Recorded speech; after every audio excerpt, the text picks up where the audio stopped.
इस्लामाबाद में बारिश का सिलसिला जारी है। बारिश से पार्लियामेंट लॉजेस में पीपल्स पार्टी की MNA शाजिया सोबिया के घर की छत टपकने लगी है। सूरत हाल मालूम करेंगे डॉन न्यूज के नुमाइंदे नादिर गुरामानी से। नादिर, बताइएगा, बारिशों के बाद सूरत हाल काफी खराब देखने में आई है, क्यों अभी तक इसकी मरम्मत नहीं की गई?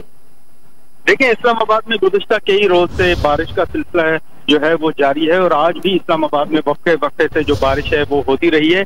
और इसी हवाले से जो पार्लियामेंट लॉजेस है, जहां पे अरकान पार्लियामेंट रहते हैं, वहां पर बाद अरकान की लॉजेस की जो छतें हैं वो टपकना शुरू हुई हैं। और इस हवाले से पीपल्स पार्टी की MNA डॉक्टर शाजिया सोबिया है, उनके लॉज 401 है, जहाँ जो उनकी छत जो है वो टपकना शुरू हुई है। और डॉक्टर शाजिया सोबिया ने ये शिकायत की है कि जो CDA का अमला है जो इस लॉजेस को देखता है, उनको ये शिकायत भी की गई है गुज़िश्ता कई रोज से, लेकिन ताहाल वो मरम्मत नहीं की गई और वो अपने लॉज को पानी से बचाने के लिए बर्तन रखने पर मजबूर है।